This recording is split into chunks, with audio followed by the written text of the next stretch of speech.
Hold until relieved. That was the orders. That's all we were told. Hold until relieved. That crossroad is vital, and the Germans are coming for it. So do whatever you have to, but hold. Welcome back, guys. If you haven't already, please do like and subscribe. Today we're heading back to World War II, and we've got a German force under Commander Oberleutnant Martin Schrill, 2 infantry squads, a mortar section and a Panzer IV, and they are going to be going head to head with the British under Captain George West. Again, 2 infantry squads, a mortar section and an artillery anti-tank gun. So pretty equal forces. Not a huge amount of difference, just we've got an anti-tank gun versus a Panzer IV, so it should be an interesting battle. Overall, the miniatures themselves, sorry, I'll just take one step back, are from Plastic Soldier Company. Really enjoy them. They're good quality moulds. So the mission, the Germans are attacking, they've got to capture the crossroads, and the British just have to hold out and try and run off the Germans as much as they can do. So pretty straightforward. So as turn 1 began, the Germans started rolling in from their side of the table edge, the Panzer IV going down the road, whilst the squads took up positions on both their left and right. The British opened up with a mortar fire, which fell short unfortunately for them, followed by the anti-tank gun, which had spotted the Panzer IV, so it took a shot, but it ricocheted off, doing minimal damage. Next up we had the 1st infantry squad for the British firing onto the German infantry. Then the Germans fired back. In case you weren't aware, this game is one that I've been working on, and it's random activations, so it could go German, German, then British, British, German, British. It could be really random, so it's quite interesting. But yeah, the turn saw a lot of backwards and forwards firing from both sides, a little bit of manoeuvre from the Germans, but there wasn't a huge amount they could do until they'd gained fire superiority.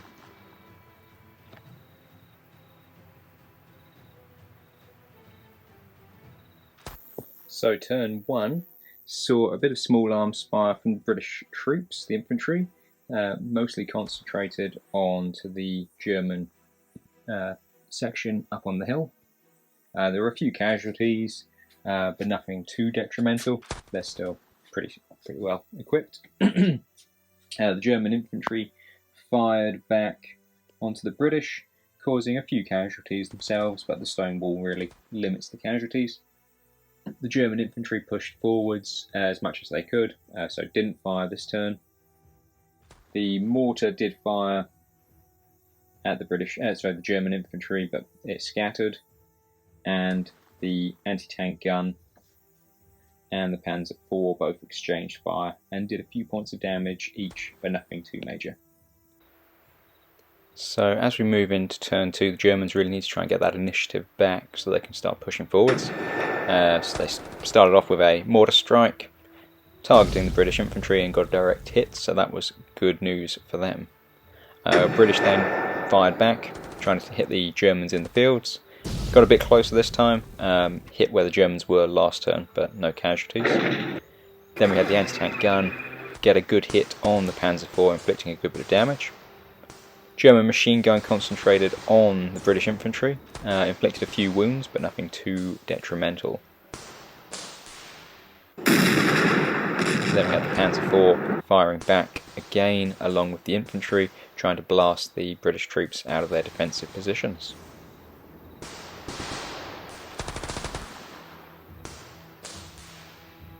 Then, due to the sort of hilly ground, only a few of the English sections could actually get a line of fire, but they did what they could. So in turn 2, British anti-tank gun and the Panzer IV exchanged fire.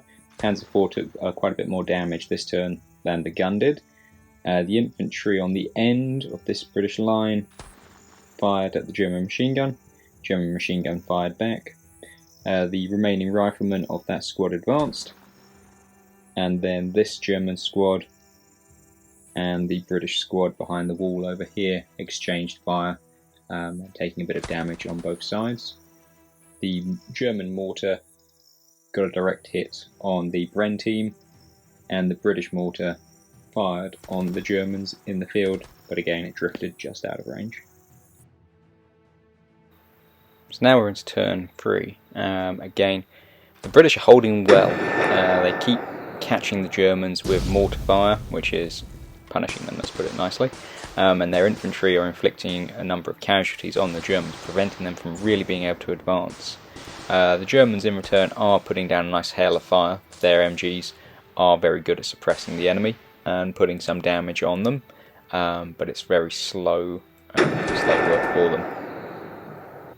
The mortar has found its mark now, which is good, so it is consistently hitting the British troops, but overall, yeah, it's just a slogging match. The Germans can't get the momentum that they need to push forwards.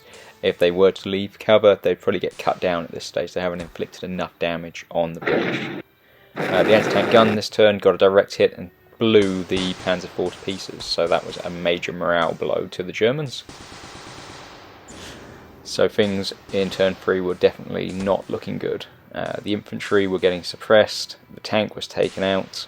Yeah, the Germans just, on the whole, were losing the fight.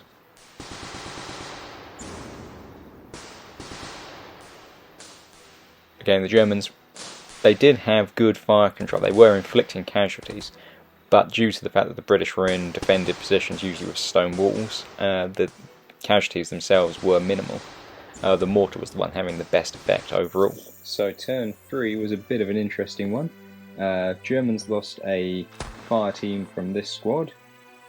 The tank was blown apart, and they sustained a few casualties elsewhere along their lines.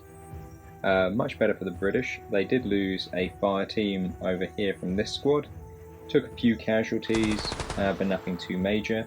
They took a direct hit again by the mortar blast, but the corporal has been doing his bit, as has that one, to reduce the damage overall. The mortar there fired and got a hit directly onto the German squad, and as we said, the anti-tank gun took out the Panzer IV with a direct hit. So definitely not a positive turn for the Germans. British doing pretty well. Now we're moving into turn 4. Last turn was devastating for the Germans. They managed to put down a few more mortar rounds this turn, punishing the British, but it is tit for tat, and the British mortar has got the German machine gun zeroed, so it's not good. The British infantry behind the wall are just raining a hail of fire down on the German infantry, not inflicting a huge number of casualties each turn, but just whittling them down, keeping them suppressed, keeping them unable to manoeuvre. Germans do what they can, they return fire, but it's the same as last turn. It's just not quite enough each time to really destroy them. They bring down a section here and a section there, but it's not at the rates that they need. The machine gun from the Germans, probably man of the match at this stage.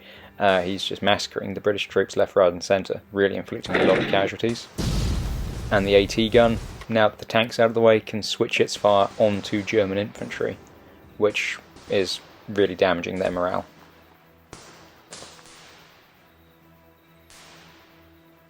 But now we managed to take out another one of the British sections, so we're starting to make a bit of progress this turn for the Germans, whilst the British are holding out well. So at the turn 4 end, this section has now lost one of its fire teams, but they've manoeuvred to try and get some shots down to limit this German squad's advance. This section is now reduced down to its own just Bren team, because it's lost its second rifleman section, or fire team I should say. The mortar scored a direct hit on the German troops in the centre. The gun fired and caused casualties on the German riflemen. This rifle squad was responsible for most of the damage on them, and the German machine gun there was responsible for the destruction of the fire team from this squad. So overall, quite a bit of carnage on both sides.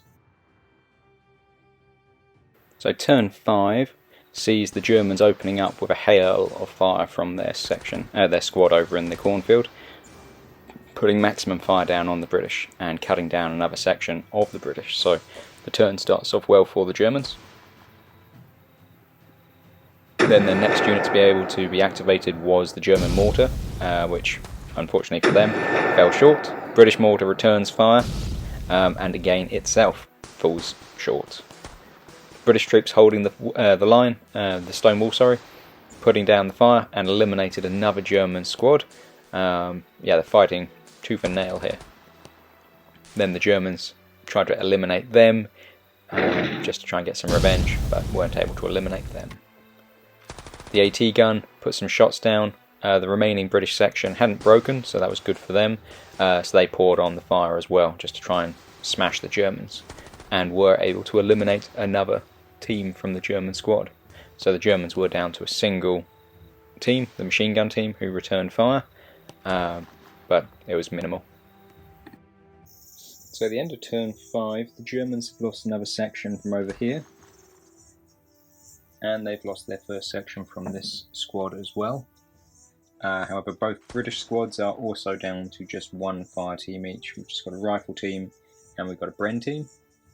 The anti-tank gun is just popping away at the infantry. The mortar has been targeting this squad quite heavily. The German infantry have just been firing at British wherever they can see them, and the German mortar was quite useful in targeting these guys here, although he didn't actually get any wounds this turn. So although we've suffered a lot of casualties on both sides, the game is still afoot. I think this next turn is going to be the final decider on what happens. Will the Germans have to break off, or will the British have to withdraw? So turn 6 I was pretty sure was going to be the final round, one way or the other. Germans got the initiative first, and their mortar fired, and got a direct hit on the British hiding behind the wall. Then it went to the British, their mortar team fired back, and got a direct hit onto the corporal of the German squad, killing him outright, so that was pretty negative for them. Then the British machine gun team opened fire, inflicting quite a bit of pain on the Germans, and not quite enough to destroy them. The AT gun, again pounding away on that machine gun team. He then returned fire onto the British infantry, inflicting a few casualties on them. They pounded back hard and inflicted another 5 casualties onto the machine gun team, or cohesion loss, and then they got hammered again by the second machine gun team. So it really was backwards and forwards, left and right. The shots were falling heavy on everyone.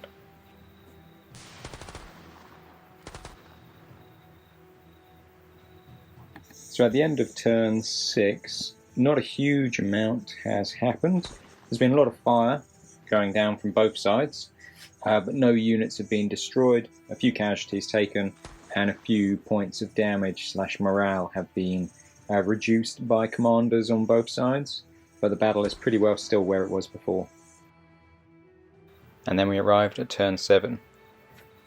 The British started off with the initiative, and they started pounding the German machine gun section, and they were lucky enough to wipe them out.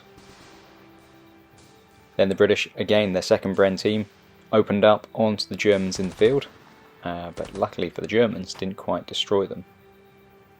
Then came the German mortar team, popping a shot straight down and landing it on the British behind the wall. Then we had the Germans in the field who opened up onto that same British unit, trying to wipe them out, and this time they got lucky, and unfortunately for the British they had now lost their first full squad. The German machine gun team still trying to wipe out that British team, but unable to do so. The mortars fired onto the Germans' remaining section on the far right side and got a direct hit, wiping them out. So for the Germans now, it was just a matter of trying to mitigate their losses as much as possible. They managed to take out the final British section, but it was a very, very hard fought battle. So at the end of turn 7, we decided to call it.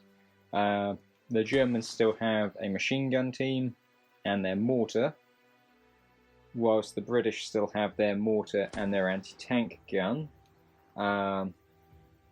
so it's very hard to say who's most likely to win. So we're going to go, just because the Germans have got formed infantry still, that they get like a minor victory, but really I don't think either side really wins. It's more of a draw. So yeah, we're calling it. I'm going to call it a draw. I think that's fair. Interesting game. 1 hour war games. World War II rules. Definitely, I think I need to add in a few homebrews just to make it a little bit more interesting and flow a little bit more. But it did what it said on the tin. Gave me a good war game in only about 45 minutes. So yeah, definitely good if you're struck for time to get some miniatures on the table and have a good blast. Anyway, hope you enjoyed the battle report. So I hope you enjoyed the battle. If you haven't already, please like and subscribe. Please leave some comments down below of what you want to see next. And until then, keep gaming.